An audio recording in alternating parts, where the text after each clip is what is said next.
ஆசரிப்பு கூடாரம் பாகம் 1 பலிபீடம் முழுவதும் உலோகமாக கட்டப்படவில்லை என்றும் உள்ளே சீத்தி மரம் வெளியே வெண்கலத் தகடுகளால் செய்யும்படி தேவன் கட்டளையிட்டார் என்று பார்த்தோம்.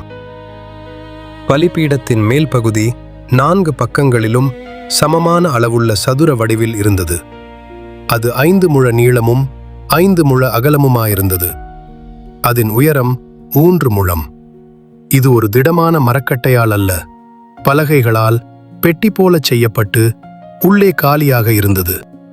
ஏன் பலிபீடம் வட்டமாகவோ செவ்வகமாகவோ அல்லாமல் சரியாக சதுரமாக இருக்க வேண்டும்? ஏனெனில் சதுரத்தின் 4 பக்கங்களும் சமமானவை. அதைப் போலவே தேவனுடைய மீட்பின் திட்டமும் எல்லோருக்கும் சமமானது. சிலுவையின் முன்னால் ஏழை பணக்காரன், ராஜா அடிமை, படித்தவன் படிக்காதவன் என்ற எந்த வேறுபாடும் இல்லை. ஆம், தேவனிடத்தில் பட்சபாதம் இல்லை. சிலுவை ஒருவருக்காக மாத்திரமல்ல, அது எல்லோருக்கும் பொதுவானது. அதுபோல் சதுரத்தின் 4 பக்கங்களும் 4 மூலைகளும் வடக்கு, கிழக்கு, தெற்கு, மேற்கு ஆகிய பூமியின் 4 திசைகளை குறிக்கின்றன. இரட்சிப்பு என்பது யூதர்களுக்கு மட்டும் உரியது அல்ல, அது உலகம் முழுவதற்கும் உரியது. எனவே இயேசு கிறிஸ்து, நீங்கள் புறப்பட்டு போய் சகல ஜாதிகளையும் சீஷராக்குங்கள் என்று சொன்னார். பலிபீடத்தின் 4 மூலைகளிலும் 4 கொம்புகள் இருந்தன. இவை தனியாகச் செய்யப்பட்டு ஒட்ட வைக்கப்படவில்லை, பலிபீடத்தோடே ஒரே துண்டாகச் செய்யப்பட்டிருந்தன. வேதாகமத்தில் கொம்பு என்பது பலத்தை குறிக்கிறது.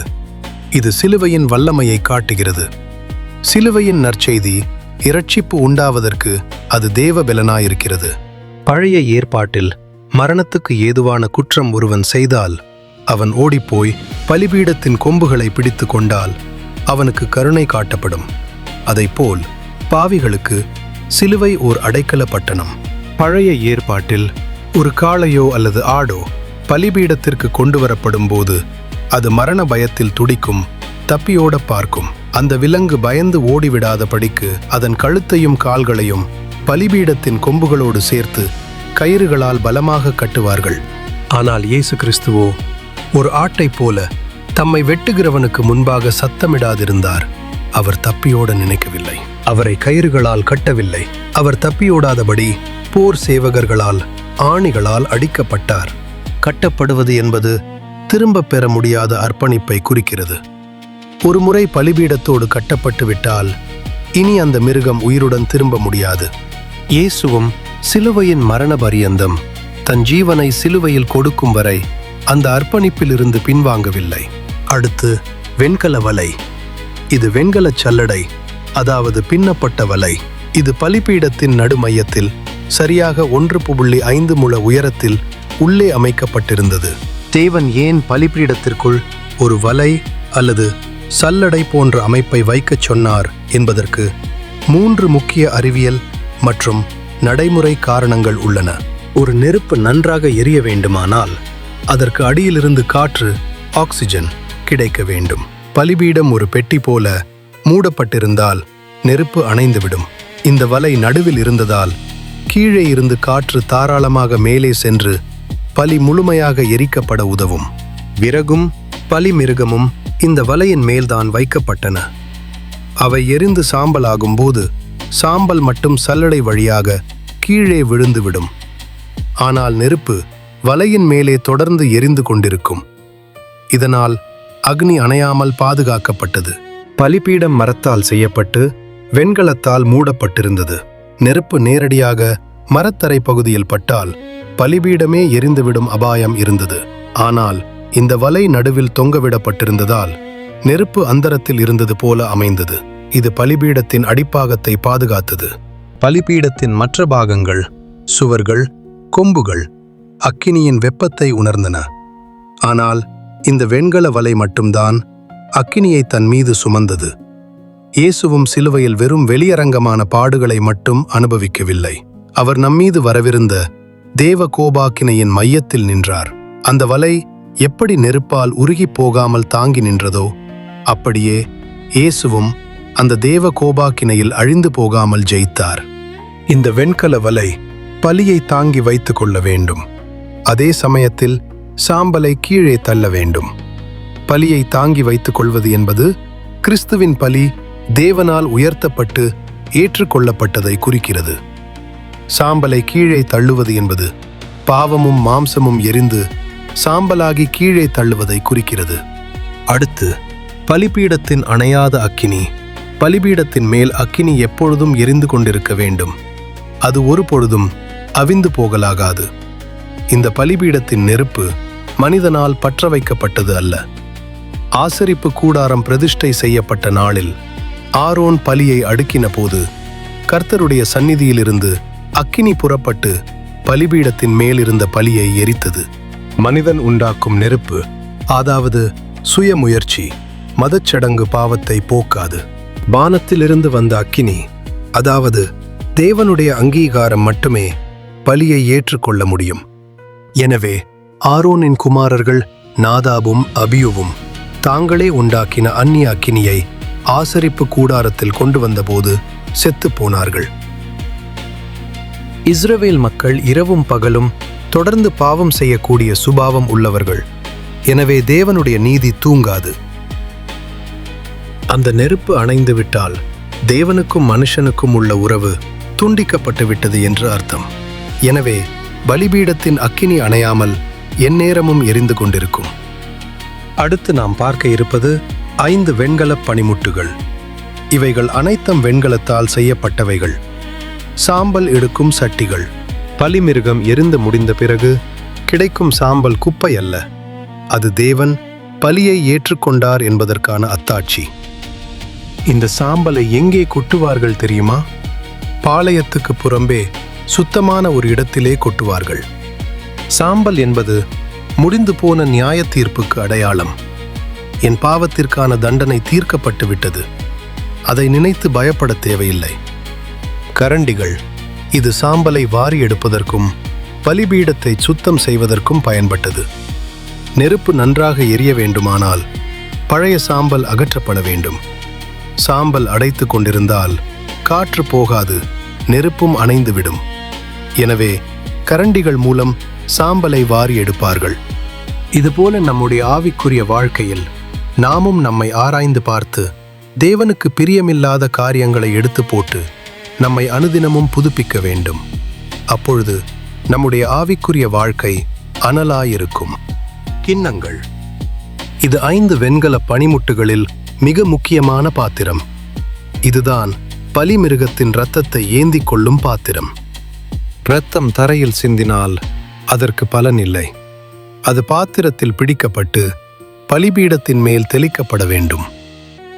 சாலமோன் கட்டின ஆலயத்தில் இதுபோல 100 பொற்கிண்ணங்கள் இருந்ததாக வரலாறு சொல்லுகிறது. அந்த நாட்களில் செலுத்தப்பட்ட பலிகளின் அளவை இது காட்டுகிறது. இரத்தம் தெளிக்கப்பட வேண்டும் என்பது நாம் எந்த ஒரு இரத்தத்தையும் தெளிக்க வேண்டிய அவசியமில்லை. நமக்காக இயேசுவின் இரத்தம் தெளிக்கப்பட்டது. இதை விசுவாசத்தின் மூலம் நம்முடைய வாழ்க்கையில் செயல்படுத்த வேண்டும். முள்துறடுகள், இது 3 பற்கள் கொண்ட ஒரு பெரிய முள்கரண்டி போன்றது. பலிபீடத்தின் மேல் மாம்சத்தை வைக்கும் போதும் அது நெருப்பில் புரளும் போதும் அது கீழே விழுந்து விடாதபடி அதை திரும்பவும் நெருப்பில் எடுத்து வைக்க இது பயன்பட்டது. ஏலியின் குமாரர்கள் இந்த முள்கரண்டியை தவறாக பயன்படுத்தினார்கள். மக்கள் பலி செலுத்த வரும்போது கொப்பரையில் வேகிக் கொண்டிருக்கும் கரியை இந்த முள்துறடுகளால் குத்தி வருவதை எடுத்து தாங்களே சாப்பிட்டார்கள். இது தேவனுக்கு அருவருப்பானது. அக்கினி எரியும் போது மாம்சம் சிதறுவது போல சோதனைகள் வரும்போது விசுவாசிகள் சிதறிப்போக வாய்ப்புண்டு. இந்த முள்துறடுகளால் அந்த மாம்சத் துண்டுகளை ஒன்றாகச் சேர்த்து வைப்பது போல பரிசுத்த ஆவியானவர் உபத்திரவங்களின் நடுவே நாம் சிதறிப்போகாமல் ஒன்றாக இணைக்கிறார். ஆசரிப்பு கூடாரத்தில் முள்துறடுகள் வெண்கலத்தால் ஆனவை. ஆனால் சாலமோன் கட்டின ஆலயத்தில் முள்துறடுகள் பசும் பொன்னினால் செய்யப்பட்டவை. நெருப்புச் சட்டி, இது வெறுமனே ஒரு பாத்திரம் அல்ல, இது நெருப்பை சுமக்கும் வாகனமாகும். வேதாகம ஆராய்ச்சியாளர்கள் மற்றும் தொல்பொருள் ஆய்வுகளின்படி இது நவீன கால தூப கலசங்களைப் போல சங்கிலியில் தொங்கவிடப்பட்ட உருண்டை வடிவ கலசம் அல்ல. இது ஒரு நீளமான கைப்பிடியுடன் கூடிய தட்டையான சட்டி. ஏன் நீண்ட கைப்பிடி? இதில் சுமக்கப்படுவது சாதாரண நெருப்பு அல்ல, பலிபீடத்தின் தகிக்கும் தணல். அந்த வெப்பம் ஆசாரியனின் கையை தாக்காதவாறு நீண்ட கைப்பிடியுடன் இருந்தது. அதிக வெப்பத்தை தாங்குவதற்காக இது முழுவதும் வெண்கலத்தால் செய்யப்பட்டது. இது பார்க்க ஒரு சாதாரண கரண்டி போல தெரிந்தாலும் வேதாகம வரலாற்றில் இது மிகவும் பயங்கரமான மற்றும் புனிதமான ஒரு பொருளாக பார்க்கப்படுகிறது. தேவனுடைய ஆலயத்திற்குள், அதாவது பரிசுத்த ஸ்தலத்தில் நெருப்பை மூட்ட எந்த ஒரு பொருளோ கிடையாது. வெளியே பலிபீடத்தில் எரியும் நெருப்பை இந்த வெண்கல நெருப்புச் சட்டியில் அள்ளி அதை வேகமாக உள்ளே கொண்டு சென்று பொற்பீடத்தில் கொட்ட வேண்டும். பலிபீடத்திலிருந்து பொற்பீடம் வரை செல்லும் அந்த சில நிமிடங்களில் நெருப்பு அணைந்து விடாமலும் கை சுட்டு விடாமலும் அதை கொண்டு செல்வது ஒரு புனிதமான கவனமான பணியாகும். இயேசு கிறிஸ்துவே அந்த நெருப்புச் சட்டி போன்றவர். அவர் சிலுவை என்னும் பலிபீடத்தின் அக்கினியை, அதாவது தேவ கோபத்தை தம்முடைய சரீரத்தில் சுமந்து கொண்டு நமக்காக பிதாவின் வலது பாரிசத்தில், அதாவது பொற்பீடத்தில் நமக்காக பரிந்து பேசுகிறவராய் இருக்கிறார். வெண்கலத் தொட்டி. பலிபீடத்துக்கும் கூடார வாசலுக்கும், அதாவது பரிசுத்த ஸ்தலத்திற்கும் இடையில் இந்த தொட்டி வைக்கப்பட்டிருந்தது. மலையில் தேவன் மோசேயிடம் ஆசரிப்பு கூடாரத்திற்கான வரைபடத்தை கொடுத்தபோது இந்த தொட்டியை ஒரு கட்டளையாக கொடுத்தார். எனவே இது ஒரு கட்டாய தேவையாக இருந்தது. வேதாகமத்தில் மிகச் சில பொருட்களுக்கே இதை செய்யாவிட்டால் சாவார்கள் என்ற கடுமையான எச்சரிக்கை கொடுக்கப்பட்டுள்ளது. அதில் இந்த தொட்டி முக்கியமானது. ஆசரிப்பு கூடாரத்திற்குள் ஆசாரியர்கள் பிரவேசிக்கும் போதும் ஆராதனை செய்ய சேரும் போதும் அவர்கள் சாகாதபடிக்கு தண்ணீரினால் தங்களை கழுவ வேண்டும். அவர்கள் சாகாதபடிக்கு தங்கள் கைகளையும் தங்கள் கால்களையும் கழுவ வேண்டும். இது தலைமுறை தோறும் ஆசாரியர்களுக்கும் அவர்கள் சந்ததியாருக்கும் நித்திய கட்டளையாயிருக்கும் என்று தேவன் சொன்னார். வேதாகமத்தில் சுத்திகரிப்பு 2 வகையாக சொல்லப்பட்டிருக்கிறது. இதை ஆசாரியர்களின் நியமனத்தில் தெளிவாக பார்க்கிறோம். மோசே ஆரோனையும் அவன் குமாரரையும் அழைத்து வந்து அவர்களை ஒருமுறை தண்ணீரில் முழுவதுமாக ஸ்நானம் பண்ணுவித்தான். இது இரட்சிப்புக்கு அடையாளம். இது மீண்டும் செய்ய வேண்டியதில்லை. வெண்கலத் தொட்டியில் ஆசாரியர்கள் தினமும் கை கால்களை கழுவ வேண்டும். இது அனுதின சுத்திகரிப்புக்கு அடையாளம். இதையே இயேசு முழுகினவன் தன் கால்களை மாத்திரம் கழுவ வேண்டியதாயிருக்கும் என்று சொன்னார். பொதுவாக ஆசரிப்பு கூடாரத்தின் மற்ற பொருட்கள், அதாவது பொற்பீடம், பலிபீடம் போன்றவை மக்களிடம் பெறப்பட்ட பொதுவான காணிக்கைகளை கொண்டு செய்யப்பட்டன. ஆனால் இந்த வெண்கலத் தொட்டி மட்டும் ஒரு குறிப்பிட்ட குழுவினரிடம் இருந்து பெறப்பட்டு ஒரு விசேஷ பொருளிலிருந்து செய்யப்பட்டது. ஆசரிப்பு கூடாரத்தின் வாசலில் கூட்டம் கூட்டமாய் கூடின ஸ்திரீகளின் தர்ப்பணங்களாலே வெண்கலத் தொட்டியையும் அதன் வெண்கல பாதத்தையும் உண்டாக்கினான் என்று வேதம் சொல்கிறது. அந்த காலத்து கண்ணாடிகள் எப்படி இருந்தன? இன்று நாம் பயன்படுத்துவது போல கண்ணாடி அந்த காலத்தில் கண்டுபிடிக்கப்படவில்லை. எகிப்தில் வாழ்ந்த காலத்தில் பெண்கள் வெண்கலம் அல்லது தாமிரத்தை முகம் தெரியும் அளவுக்கு மிக நேர்த்தியாக தீட்டி பளபளப்பாக்கி கண்ணாடியாக பயன்படுத்தினார்கள். தொல்பொருள் ஆய்வுகளின்படி இவை பெரும்பாலும் வட்ட வடிவ தட்டுகளாகவும் கையில் பிடிப்பதற்கு ஒரு கைப்பிடியுடனும் இருந்தன. எகிப்தில் கண்ணாடிகள் என்பது வெறும் அலங்கார பொருள் மட்டுமல்ல, அது அந்தஸ்தின் அடையாளம். பல கண்ணாடிகளின் கைப்பிடிகளில் எகிப்திய பெண் தெய்வங்களின் உருவங்கள் பொறிக்கப்பட்டிருக்கும். இஸ்ரவேல் பெண்கள் எகிப்திலிருந்து புறப்படும் போது இவற்றை தங்களுடன் கொண்டு வந்திருந்தார்கள். இந்த தொட்டி கண்ணாடிகளால் செய்யப்பட்டது என்பதை நினைவில் கொள்ளுங்கள். ஆசாரியன் குனிந்து தண்ணீரில் கையை விடும்போது அந்த தொட்டியின் அடிப்பாகம் கண்ணாடியால் ஆனதால் அது அவன் முகத்தை அவனுக்கே காட்டும். கண்ணாடி என்பது நம் முகத்தை நமக்கு காட்டும் கருவி. ஆனால் அது தொட்டியாக மாறிய பின் அது நம் பாவத்தை நமக்கு காட்டும் கருவியாக மாறியது. பெண்கள் தங்கள் வெளித்தோற்றத்தை அழகுபடுத்த பயன்படுத்திய அதே பொருள் இப்போது ஆசாரியர்களின் இருதயத்தை சுத்திகரிக்க பயன்பட்டது. இந்த தொட்டியில் உள்ள தண்ணீர் எதை குறிக்கிறது என்பதற்கு புதிய ஏற்பாட்டில் தெளிவான ஆதாரங்கள் உள்ளன. தண்ணீர் தேவனுடைய வார்த்தையை குறிக்கிறது. தண்ணீர் எப்படி சரீரத்தின் அழுக்கை நீக்குகிறதோ அப்படியே தேவனுடைய வார்த்தை நம்முடைய ஆவிக்குரிய அழுக்குகளை, அதாவது பாவ சிந்தனைகள், உலக ஆசைகள், இவைகளை நீக்கிச் சுத்திகரிக்கிறது. ஆசரிப்பு கூடாரத்தில் ஊழியம் செய்யும் ஆசாரியனுக்கு ஷரீர பலம் மட்டும் போதாது, ஆவியின் அபிஷேகம் தேவை. தண்ணீர் பரிசுத்த ஆவியானவருக்கு அடையாளமாக இருக்கிறது. வெண்கலத் தொட்டியில் கழுவுவது என்பது பரிசுத்த ஆவியானவரால் நிரப்பப்படும் அனுபவத்தை குறிக்கிறது. இதுவரை நாம் பிரகாரத்தில் இருந்த பொருட்களை குறித்து பார்த்தோம். இனி நாம் பிரகாரத்தில் ஆசாரியர்கள் மற்றும் ஜனங்களின் மற்ற காரியங்களை குறித்து பார்க்கப் போகிறோம். வேதாகமத்தின் அடிப்படையில் ஆசரிப்பு கூடாரத்தின் பிரகாரத்திற்குள் யாரெல்லாம் நுழையலாம் மற்றும் எந்த நோக்கத்திற்காக நுழையலாம் என்பதை குறித்து பார்ப்போம். மோசேயின் காலத்தில் வனாந்தரத்தில் இருந்த ஆசரிப்பு கூடாரத்தில் ஒரே ஒரு பிரகாரம் மட்டுமே இருந்தது. ஆனால் பிற்காலத்தில் கட்டப்பட்ட எருசலேம் தேவாலயத்தில் புறஜாதிகளுக்கு ஒரு முற்றம், பெண்களுக்கு ஒரு முற்றம் என தனித்தனி பிரிவுகள் இருந்தன. ஆசாரியர்கள். யார் இந்த ஆசாரியர்கள்? தேவன் லேவி கோத்திரத்தை ஆசரிப்பு கூடாரத்தில் ஊழியம் செய்ய தெரிந்து கொண்டாலும் ஆரோனின் குடும்பத்தினரை மட்டுமே ஆசாரியர்களாக தேர்ந்தெடுத்தார். ஆரோனின் சந்ததியினர் மட்டுமே ஆசாரியர்களாக இருக்க முடியும். மற்ற லேவியர்கள் அவர்களுக்கு உதவி செய்யலாமே தவிர பலிபீடத்தை தொடவோ தூபம் காட்டவோ கூடாது. ஆரோனுக்கும் அவன் குமாரர்களுக்கும் இடையில் ஒரு முக்கிய வித்தியாசம் இருந்தது. ஆரோன் மட்டுமே பிரதான ஆசாரியன். அவனுக்கு பிறகு அவனுடைய மூத்த மகன் அந்த இடத்திற்கு வருவான். பிரதான ஆசாரியன் மட்டுமே வருஷத்தில் ஒருமுறை மகா பரிசுத்த ஸ்தலத்திற்குள் செல்ல முடியும். ஆரோனின் மற்ற குமாரர்கள், அவர்களுடைய சந்ததியினர் சாதாரண ஆசாரியர்கள். இவர்கள் தினமும் பலிபீடத்திலும் பரிசுத்த ஸ்தலத்திலும் ஊழியம் செய்வார்கள். இவர்கள் மகா பரிசுத்த ஸ்தலத்திற்குள் செல்ல முடியாது. ஆசாரியர்கள் தங்கள் ஊழியத்தை தொடங்கும் முன் 7 நாட்கள் நீண்ட ஒரு பிரதிஷ்டை சடங்கு நடந்தது. இது 3 முக்கிய படிகளை கொண்டது. கழுவப்படுதல், உடுத்தப்படுதல், அபிஷேகம் பண்ணப்படுதல். கழுவப்படுதல். மோசே அவர்களை தண்ணீராலே முழுவதுமாக ஸ்நானம் பண்ணவித்தான். இது மறுபிறப்புக்கு அடையாளம். அடுத்து உடுத்தப்படுதல். அவர்களுக்கு பரிசுத்த வஸ்திரங்கள் உடுத்தப்பட்டன. இது கிறிஸ்துவின் நீதியை அணிந்து கொள்வதற்கு அடையாளம். அடுத்து அபிஷேகம் பண்ணப்படுதல். ஆரோனின் சிரசின் மேல் அபிஷேக தைலம் ஊற்றப்பட்டது. இது பரிசுத்த ஆவியின் நிறைவுக்கு அடையாளம். ஆசாரிய ஊழியம் செய்ய தேவன் அவர்களுக்கு கொடுத்த ஆசாரிய வஸ்திரங்கள் மிகவும் முக்கியமானது. பிரதான ஆசாரியனாகிய ஆரோன் மிகவும் ஆடம்பரமான 8 வகை ஆடைகளை அணிந்திருப்பான். 1. ஏபோத்து.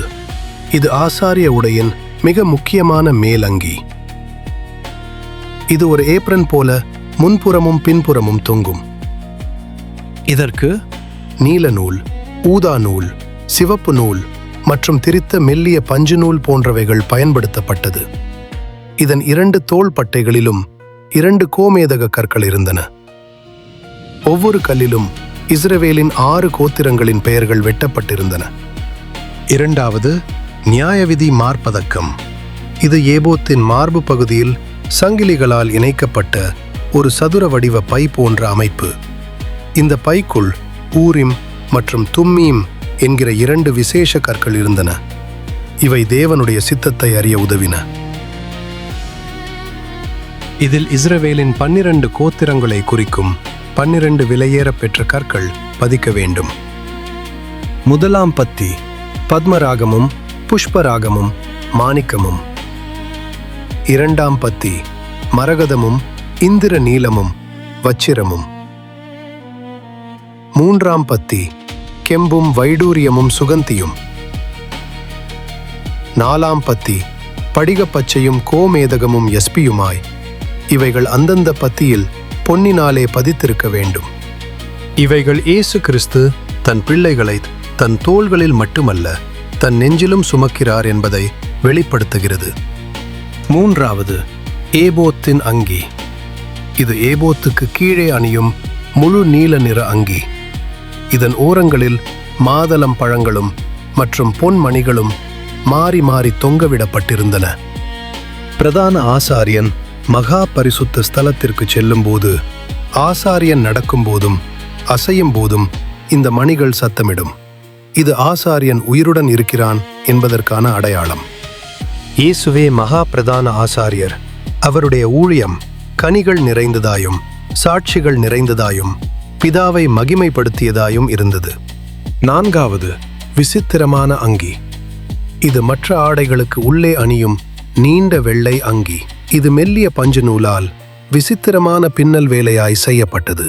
இது கிறிஸ்துவின் பரிபூரண நீதியை குறிக்கிறது. எந்த கரையும் இல்லாத அவருடைய பரிசுத்தமான வாழ்க்கையை குறிக்கிறது. 5வது, தலைப்பாகை. பிரதான ஆசாரியனுடைய உடையில் இது மிக முக்கியமான ஒரு பகுதியாகும். இது வெறும் தலைக்கவசம் மட்டுமல்ல, இது தேவனுடைய அதிகாரத்திற்கு கீழ் நான் இருக்கிறேன் என்பதை உணர்த்தும் ஒரு அடையாளம். இது நாம் இன்று அணியும் தொப்பி போல செய்யப்பட்ட ஒன்று அல்ல. இது ஒரு மிக நீண்ட துணி. அதை தலையில் ஒரு குறிப்பிட்ட முறையில் சுற்றி சுற்றி அணிய வேண்டும். இது சுத்தமான வெள்ளை நிறத்தில் இருந்தது. இந்த தலைப்பாகைக்காக பயன்படுத்தப்பட்ட துணி சுமார் 7 மீட்டர்கள் கொண்டதாக இருந்தது. ஆசாரியன் இதை தன் தலையில் பலமுறை சுற்றி ஒரு மகுடம் போல அல்லது ஒரு பெரிய தலைப்பாகை போல மாற்றிக்கொள்வான். இது பார்ப்பதற்கு கம்பீரமாகவும் அகலமாகவும் இருக்கும். இந்த தலைப்பாகையின் மிக முக்கியமான வேலை பொற்பட்டத்தை தாங்கி பிடிப்பதுதான். கர்த்தருக்கு பரிசுத்தம் என்று எழுதிய அந்த பொன் தகடு ஒரு நீல நாடாவினால் இந்த தலைப்பாகையின் முன்புறத்தில் நெற்றிக்கு நேராக கட்டப்பட்டிருக்கும். தலைப்பாகை இல்லாவிட்டால் அந்த பரிசுத்த முத்திரையை அணிய முடியாது. தலை என்பது சிந்தனையின் இருப்பிடம். ஆசாரியன் வெள்ளை நிற தலைப்பாகையை அணிவது அவனுடைய சிந்தனைகள், யோசனைகள் மற்றும் புத்தி முழுவதும் தேவனுக்கென்று பரிசுத்தமாக்கப்பட்டிருக்க வேண்டும் என்பதை குறிக்கிறது. கிறிஸ்துவின் சிந்தை நமக்குள் இருப்பதற்கு இது அடையாளம். பண்டைய கலாச்சாரத்தில் தலையை மூடுவது என்பது நான் எனக்கு மேலிருக்கும் அதிகாரத்திற்கு கீழ் இருக்கிறேன் என்ற அர்த்தம். ஆரோன் இஸ்ரவேலின் மிகப்பெரிய ஆன்மீக தலைவன். ஆனாலும் அவன் தன் தலையை மூடுவதன் மூலம் நான் தலைவன் அல்ல, தேவனே எனக்கு தலைவன், நான் அவருடைய ஊழியக்காரன் என்று அறிக்கையிடுகிறான். இயேசு கிறிஸ்து தலையில் முட்செடியினால் பின்னப்பட்ட கிரீடத்தை சிலுவையில் சுமந்தார். பிரதான ஆசாரியராக அவர் பிதாவுக்கு பூரணமாய் கீழ்ப்படிந்தபடியினால் இன்று அவர் மகிமையினாலும் கனத்தினாலும் முடிசூட்டப்பட்டிருக்கிறார். 6வது பொற்பட்டம். ஆசாரியனின் தலைப்பாகையின் முன்புறத்தில் நெற்றிக்கு நேராக கட்டப்பட்ட சுத்தமான பொன் தகடுதான் பொற்பட்டம் என்னப்படும். இதை குறித்து நாம் தலைப்பாகையோடு சேர்ந்து பார்த்து விட்டோம். 7வது இடைக்கச்சை. இது இடுப்பில் கட்டப்படும் பட்டி. இந்த இடைக்கச்சையானது சாதாரண துணியால் செய்யப்படவில்லை. இது ஒரு கலைநயம் மிக்க வேலைப்பாடு. ஆசரிப்பு கூடாரத்தின் வாசல் திரையில் இருந்த அதே 4 வண்ணங்கள், அதாவது வெள்ளை, நீலம், ஊதா, சிவப்பு நிறங்களில் இந்த இடைக்கச்சையிலும் இருந்தன. இது ஒரு சிறப்பு தையல் வேலை. அதாவது துணி நெய்யப்பட்ட பிறகு அதன் மேல் ஊசியால் பூ வேலைப்பாடுகள் செய்யப்பட்டிருக்கும். இது பார்ப்பதற்கு மிக அழகாகவும் வண்ணமயமாகவும் இருக்கும். ஆசாரியன் அணிந்திருந்த உள்ளங்கி மிகவும் தளர்வானது. அவன் பலிபீடத்தில் வேலை செய்யும் போதும் குனிந்து நிமிரும் போதும் அந்த தளர்வான ஆடை அவனுக்கு தடையாக இருக்கும். இடைக்கச்சை அந்த ஆடையை உடலோடு சேர்த்து கட்டி அவன் சுறுசுறுப்பாக வேலை செய்ய உதவியது. வெளிப்படுத்தின விசேஷத்தில் யோவான் இயேசுவை மகிமையின் பிரதான ஆசாரியராக தரிசிக்கும் போது இந்த இடைக்கச்சையை குறித்து மார்பருகே பொற்கச்சை கட்டியிருந்த மனுஷகுமாரனானவரை கண்டேன் என்று சொல்லுகிறார். ஆரோனின் அந்த வண்ணமயமான இடைக்கச்சை நமக்கு கற்றுக் கொடுக்கும் பாடம். தேவனுக்காக ஊழியம் செய்ய வருகிறவன் சோம்பேறியாகவோ அல்லது தளர்வுள்ளவனாக இருக்கக்கூடாது. அவன் சத்தியத்தினாலும் ஊழிய வாஞ்சையினாலும் தன்னை இடைவிடாமல் கட்டிக்கொண்டிருக்க வேண்டும். எனவே இயேசு உங்கள் அறைகள் கட்டப்பட்டிருப்பதாக என்றார். 8வது சல்லடம். இது ஆசாரியர்களின் 8 வகை வஸ்திரங்களில் கடைசியானது. இது வெளியே தெரியாத ஒரு உள்ளாடை என்றாலும் தேவனுடைய பார்வையில் இது மிக முக்கியமானது. இதை அணியாமல் ஊழியம் செய்தால் மரணம் சம்பவிக்கும் என்று தேவன் எச்சரித்துள்ளார். ஆசரிப்பு கூடாரத்தின் மற்ற அலங்கார உடைகளை அணிவதற்கு முன்பாக இதுவே முதலில் அணியப்பட வேண்டும். பலிபீடம் உயரமாக இருப்பதால் படிகளில் ஏறும்போது ஆடை விலக வாய்ப்புள்ளது. அதை தடுப்பதற்காகவே இந்த சல்லடம் கட்டாயமாக்கப்பட்டது. ஒரு ஆசாரியன் எவ்வளவு விலையேற பெற்ற ஏபோத்தை அணிந்திருந்தாலும் உள்ளே இந்த சல்லடம் இல்லாவிட்டால் அவன் செத்துப் போவான். தேவன் வெளிப்புற தோற்றத்தை பார்ப்பவர் அல்ல, அந்தரங்க பரிசுத்தத்தையே பார்க்கிறார். வேதாகமத்தில் மாம்சம் என்பது பெரும்பாலும் பாவ சுபாவத்தை குறிக்கிறது. ஆராதனையில் நம்முடைய மாம்சம் அதாவது நம்முடைய சுயபெருமை, இச்சை, கோபம் போன்றவைகள் வெளிப்படக்கூடாது. அது கிறிஸ்துவின் நீதியினால், அதற்கு ஒப்பனையான சல்லடத்தினால் முழுமையாக மூடப்பட வேண்டும். பிரகாரத்தில் பிரதான ஆசாரியர்களின் பணிகள் என்ன என்பதை பார்ப்போம். ஆசரிப்பு கூடாரத்தின் பிரகாரத்தில் சாதாரண ஆசாரியர்கள் தினமும் வேலை செய்தாலும் பிரதான ஆசாரியனுக்கென்று சில பிரத்யேகமான மிக முக்கியமான ஊழியங்கள் ஒதுக்கப்பட்டிருந்தன. சாதாரண ஆசாரியர்கள் தினமும் காலையிலும் மாலையிலும் ஆட்டுக்குட்டியை பலி செலுத்துவார்கள். ஆனால் பிரதான ஆசாரியன் தினமும் தன் கையினால் ஒரு விசேஷ பலியை செலுத்த வேண்டும். பிரதான ஆசாரியனின் நித்திய போஜன பலி. தேவன் இதை ஒரு நித்திய கட்டளையாக கொடுத்திருக்கிறார். இது சாதாரண ஜனங்கள் செலுத்துவதல்ல. பிரதான ஆசாரியன், அதாவது ஆரோன் மற்றும் அவன் சந்ததியினர் மட்டுமே தினமும் செய்ய வேண்டிய தனிப்பட்ட ஆராதனை இது. பிரதான ஆசாரியன் தினமும் காலையில் எழுந்தவுடன் இந்த விசேஷமான அப்பத்தை தயார் செய்ய வேண்டும். இதை எப்படி செய்ய வேண்டும் என்று பார்ப்போம். ஒரு மரக்கால் மாவில் 10 பங்கு, அதாவது சுமார் 2 லிட்டர் அளவுள்ள மாவு நல்ல நைசான மெல்லிய மாவாக இருக்க வேண்டும். ஒலிவ எண்ணெய் எடுத்துக்கொள்ள வேண்டும். இதை அப்படியே மாவாக படைக்கக்கூடாது. இதை பிசைந்து அப்பமாக சுடுவதற்கு தயார் செய்ய வேண்டும். இதை ஒரு சட்டியில் ஒலிவ எண்ணெயில் பிசைந்து அதை அப்பமாக சுட வேண்டும். அப்பத்தை ஒரே நேரத்தில் முழுவதுமாக படைக்கக்கூடாது. காலையில் பாதியை பலிபீடத்தில் எரிக்க வேண்டும். மீதி பாதியை மாலையில் பலிபீடத்தில் எரிக்க வேண்டும்.